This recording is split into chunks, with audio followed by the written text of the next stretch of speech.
Hello children. Today lesson is periodic classification of elements.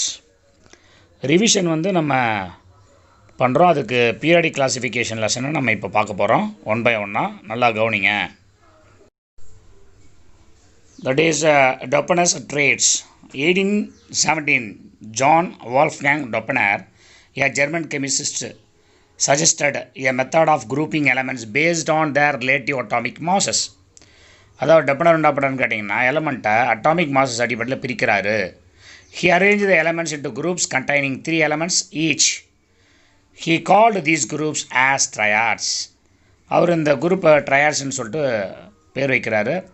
Doppner showed that when 3 elements in a triad are arranged in the ascending order of their atomic masses, ascending ஆர்டரில் atomic மாசஸை fix பண்ணுறாரு. Atomic mass of the middle element is nearly same as the average atomic mass of the other two elements.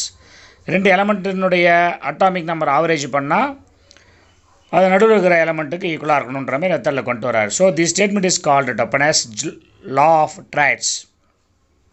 Table 12.1 காமிச்சிருக்காங்க, நம்ம நல்லா பார்த்துங்க. Example, இந்த triad group 1 arithmetic mean of atomic masses of first and third elements. See that Doppner's law of triads, triad 1, triad group 2 and triad group 3. So 69 plus 39.1 divided by 2 is equal to 23.23. So the atomic mass of sodium middle element is 23. அவருடைய limitations குறைபாடுகள் என்ன? First, Doppner could identify only 3 triads from the elements known that time, and all elements could not be classified in the form of triads. ஆரம்பத்தில் ஒரு 3 element தான் கண்டுபிடிச்சிருக்காரு. So எல்லா எலமெண்ட்டும் இந்தமாரி classify பண்ணலை. ரெண்டாவது, லா was not applicable to the elements having very low and very high atomic masses. அதிக atomic mass இருக்கிற எலமெண்ட்டையும் குறைஞ்ச அட்டாமிக் மாஸ் எலமெண்ட்டையும் இந்த லாவுக்கு அப்ளை பண்ண முடியல அப்படின்னு கண்டுபிடிக்கிறாரு. அடுத்தது Newlands law of octaves. 1866 John Newlands arranged 56 known elements in the increasing order of their atomic masses. 56 எலமெண்ட்டை அவர் என்ன பண்ணுறான்னு கேட்டிங்கன்னா அட்டாமிக் மாஸில் இன்க்ரீஸ் பண்ணுறாரு. அது அசெண்டிங் இன்க்ரீசிங் ஆர்டரில்.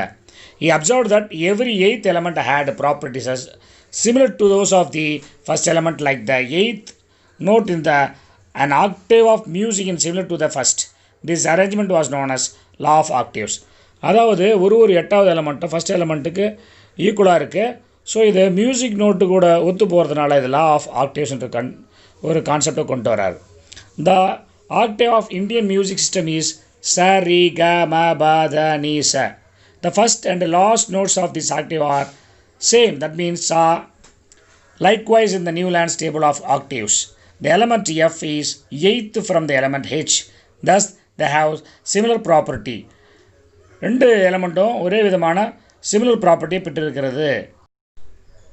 அவருடைய குறைபாடுகள் என்ன? ஆக்டேவ்ஸனுடைய குறைபாடுகள். There are instances of 2 elements being fitted into the same slot. That means cobalt and nickel. Cobalt நிக்கலும் ஒரே விதமான ஸ்லாட்டில் இருக்குதுன்னு சொல்லிட்டு சொல்கிறாங்க. அது ரொம்ப குறைபாடு ஃபஸ்ட்டு. செகண்ட் வந்து some elements totally dissimilar in their properties were fitted into the same group. அதாவது டோட்டலாக டிஃப்ரெண்ட் ஆகிற எலமெண்ட்ஸை என்ன பண்ணுறான்னு கேட்டிங்கன்னா சேம் குரூப்பில் ஃபிட் பண்ணி வச்சுருக்காரு. Example, cobalt, nickel, lead, platinum, iron, இதெல்லாம் வந்து வெவ்வேறு விதமான ப்ராப்பர்ட்டிஸை பெற்றிருக்கிறது, ஒரே குரூப்பில் இருக்குது. The law of octaves was not valid for elements that had atomic masses higher than that of calcium. கால்சியத்தை கூட கம்பேர் பண்ணும்போது எல்லா விதமான எலமெண்ட்டும் அதிகமான அட்டாமிக் மாஸை பெற்றிருக்கிறது. Newlands table was restricted to only 56 elements and not leave any room for new elements. நியூலாண்ட்ஸினுடைய table 56 element fix பண்ணுற மாதிரி தான் இருக்குது. அதுக்கு மேற்பட்ட எலமெண்ட்டை டேபிளில் ஃபிக்ஸ் பண்ண முடியல. So discovery of inert gases, அதாவது நியான், ஆர்கான், கிரிப்டான், ஜெனான், இந்த மாதிரி gases at later stage made the 9th element similar to the first one. So neon between fluorine and sodium. அதாவது இன்னட் கேஸஸ் கண்டுபிடித்த பிறகு 9வது element first element கூட ஒத்து போகிற மாதிரி வச்சுருக்காங்க. இதுதான் இதனுடைய குறைபாடு. அடுத்து நம்ம பார்க்க போகிறது மெண்டலியூஸ் பீரியாடிக் டேபிள். மெண்டலியூனுடைய பீரியாடிக் டேபிளில் 1869 Russian chemist Trinity Mendeleev observed that the elements of similar properties repeat at regular intervals when the elements are arranged in the order of their atomic masses. அதாவது ஒரே மாதிரி இருக்கிற எலமெண்ட்டை அதனுடைய அட்டாமிக் மாஸ் அடிப்படையில் அவர் வகைப்படுத்துகிறாரு. So based on this he proposed the law of periodicity. We said that the physical and chemical properties of elements are the periodic functions of atomic masses. அதாவது எலமெண்ட்டினுடைய ஃபிசிக்கல் அண்ட் கெமிக்கல் ப்ராப்பர்ட்டிஸின் அடிப்படையில் அவர் எலமெண்ட்ஸை வகைப்படுத்துகிறாரு. So he arrange 56 elements known that time according to this law of periodicity. Law of பீரியாடிசிட்டியினுடைய அடிப்படையில் 56 எலமெண்ட்டை என்ன பண்ணுறாரு, அவர் வகைப்படுத்துகிறாரு. So this was best known as short form of periodic table. இதுதான் இந்த லா இந்த பீரியாடிக் டேபிள் ரொம்ப பெஸ்ட்டாக இருந்துச்சு அந்த நேரத்தில். So features of Mendeleev periodic table. Mendeleev periodic டேபிளுடைய சிறப்பு தன்மைகளை பற்றி பார்க்க போகிறோம். ஒன்று, it has 8 vertical columns called groups and 7 horizontal column called period. அவர் குரூப்ஸ் அண்ட் பீரியடாகவும் பிரிக்கிறாரு. Each group has 2 subgroups A and B. All the elements appearing in the group were found to have similar properties. அவர் group A and B பிரிக்கிறாரு. So group ஒரே விதமாக இருக்கிற மாதிரி அவர் என்ன பண்ணுறாரு, வகைப்படுத்துகிறாரு. For first time elements were comprehensively classified in such a way the elements of similar properties were placed in the same group. எலமெண்ட்டை ரொம்ப டீப்பாக ஸ்டடி பண்ணி ஒரே விதமான எலமெண்ட்டை என்ன பண்ணுறான்னு கேட்டால் குரூப்பில் வைக்கிறாரு. It was noticed that certain elements could not be placed in their proper groups in this manner.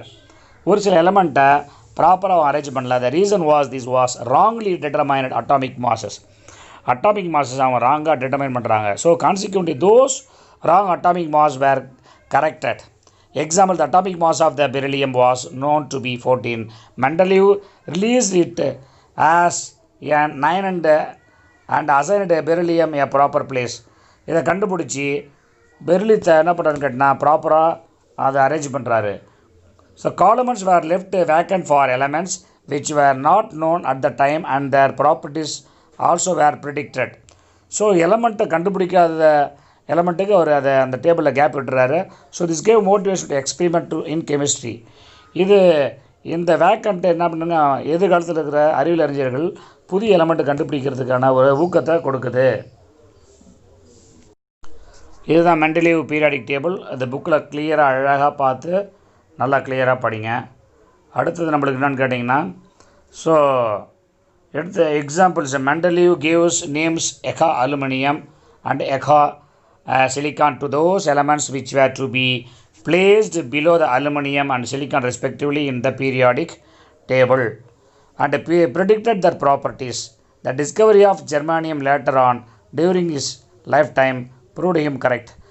அப்போது ஜெர்மனியை கண்டுபிடிச்ச உடனே இவருடைய பீரியாடிக் டேபிள் கரெக்டுன்னு சொல்லிட்டு தெரிய வந்தது. So what is the limitations of Mendeleev's அதுவும் இருக்குது, அதை நான் பார்க்க போகிறோம். Elements with large difference in properties were include the same group. அதாவது ப்ராப்பர்ட்டிஸில் அதிகமாக டிஃப்ரென்ஸ் ஆகிற எலமெண்ட்டும் ஒரே குரூப்பில் அவர் ஃபிக்ஸ் பண்ணியிருந்தார். Example, hard metals like copper and silver include along with soft metals like sodium and potassium. அப்போ காப்பரையும் அலுமினியத்தையும் சாஃப்ட் எலமெண்ட்டு கூட அவர் என்ன பண்ணாருன்னு கேட்டிங்கன்னா அடுக்கி வச்சுருந்தார். அது ஒரு பெரிய limitation. No proper position could be given to the element hydrogen. Non-metallic hydrogen was placed along with the metal like helium, sodium and potassium. ஹைட்ரஜனுக்கு ஒரு இடம் கொடுக்கப்பட முடியல, அது மெட்டல் கூட அடுக்கி வச்சுருந்தார். The increasing order of atomic mass was not strictly followed throughout. அதாவது எலமெண்ட்டினுடைய atomic mass increase ஆகிறத அவர் ஒழுங்காக ஃபாலோ பண்ணவே இல்லை. Example, cobalt, nickel and tellurium and iodine like this. No place for isotopes இந்த பீரியாடிக் டேபிள். பீரியாடிக் டேபிளில் ஐசோடோப்ஸுக்கு அவர் இடம் வைக்கவே இல்லை, பிளேஸே கிடையாது. Property Mendeleev's predictions and actual property. அதை நல்லா க்ளீனாக பார்த்துங்க, இதை உங்களுக்கு நல்லா தெரிய வரும். அடுத்து நம்ம பார்க்க போகிறது மாடர்ன் பீரியாடிக் டேபிள். இதை பற்றி நம்ம பார்க்க போகிறோம். 1913 English physicist, that means Henry மோஸ்லே, through his X-ray diffraction experiment proved that properties of elements depend on the atomic number and not on the atomic mass. அதாவது ஹென்ரி மோஸ்ட்லி என்ன பண்ணான்னு கேட்டிங்கன்னா, x ray diffraction பண்ணும்போது அதாவது எலமெண்ட்டுடைய ப்ராப்பர்ட்டிஸு அட்டாமிக் நம்பரை பொறுத்து தான் இருக்குது, மாஸ் நம்பரை பொறுத்துன்னு சொல்லிட்டு கண்டுபிடிக்கிறாரு. ஸோ அதன் மூலயமா ஒரு மாடர்ன் பீரியாடிக் டேபிளை அரேஞ்ச் பண்ணுறாரு. In this modern periodic table is the extension of the original Mendeleev's periodic table and known as the long form of periodic table. இந்த மாடர்ன் பீரியாடிக் டேபிள் மெண்டலீவனுடைய periodic டேபிளை ஒத்து இருக்குது அப்படின்னு சொல்கிறாங்க. Mendeleev periodic law, atomic number of an element is at indicates the number of protons positive charge or the number of electrons negative charge.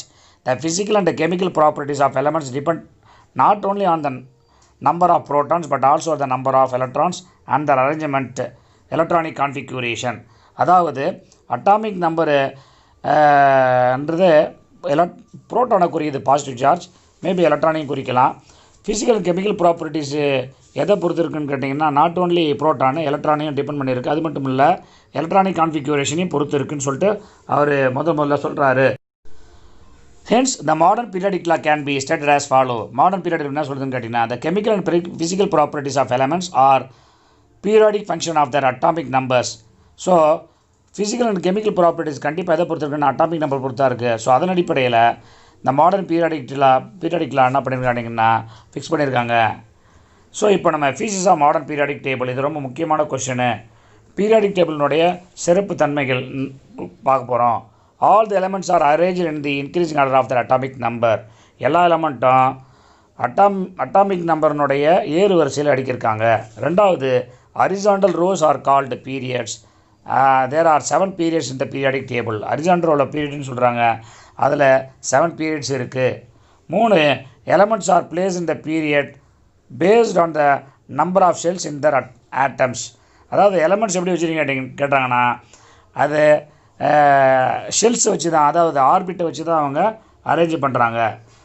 அடுத்தது, vertical columns இந்த periodic table starting from top to bottom are called groups. Vertical காலம்ஸை குரூப்ஸ்னு சொல்கிறாரு. There are 18 groups in the periodic table. Periodic டேபிளில் 18 groups இருக்குது. So based on the physical and chemical properties of element they are grouped into various families. Physical and chemical properties அடிப்படையில் வெவ்வேறு விதமான ஃபேமிலியாக அவர் பிரிக்கிறாரு. Groups in modern periodic table. Group 1 families, alkali metals. 2 alkaline earth metals. 3 to 12 transition metals. 13 boron family. 14 carbon family. 15 nitrogen family. 16 oxygen family or chalcogen family. 17 halogens. 18 noble gases. Next topic is classification of elements into blocks. We know that electrons in an atom are accommodated in shells around the nucleus. Nucleus சுத்த electrons இருக்குன்னு சொல்கிறாங்க. Each cells consist of one or more cells in which the electrons are distributed in certain manner. These subcells are designed as S, P, D and F. ஒரு ஆர்பிட்டும் அதுக்கு subcells இருக்குது, ஒரு ஷெல்லுக்கும். So based on the arrangement of the electron in shells, the elements of periodic tables are classified into 4 blocks, namely S, P, D and F blocks.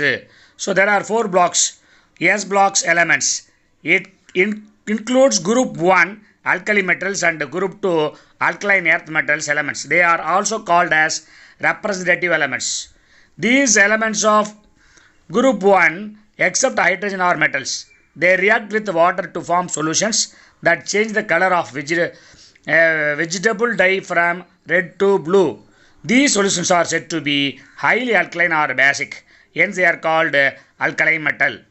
So elements of group 2 are also metals. They combine with oxygen to form oxides, formerly called earths, and these oxides produce alkaline solutions when they are dissolved in water. Hence these elements are called alkaline earth metals. P block elements. These elements are in group 13 to 18 in the periodic table. They include boron, carbon, nitrogen, oxygen, fluorine families in addition to the noble gases except helium. They are also called as representative elements. The P block is home to the biggest varieties of elements and is only a block that contains all three types of elements: metals, non-metals, and metalloids. Now D block elements includes group 3 to 12 elements. They are found in the center of periodic table. Their properties are intermediate to that of S block and P block elements, and so they are called transition elements. F block elements, it includes 14 elements after lanthanum called lanthanoids, and 14 elements after actinium AC, so called actinoids. They are placed in the bottom of the periodic table. They are also called as inner transition elements. அடுத்த topic advantages of modern periodic table. ரொம்ப முக்கியமான topic எக்ஸாம்க்கு இது. The table is based on the more fundamental property called atomic number. Atomic நம்பரை பொறுத்து தான் டேபிளே form ஆகிருக்கு. It correlates the position of the elements with electronic configuration clearly. அதாவது எலமெண்ட்டுடைய பொசிஷனும் எலக்ட்ரான் கான்ஃபிகரேஷன் ஒத்து தான் இருக்குது. The completion of each period is more logical. In a period, as the atomic number is increases, the energy cells are gradually filled up until an inert gas configuration reached. It is easy to remember and reproduce.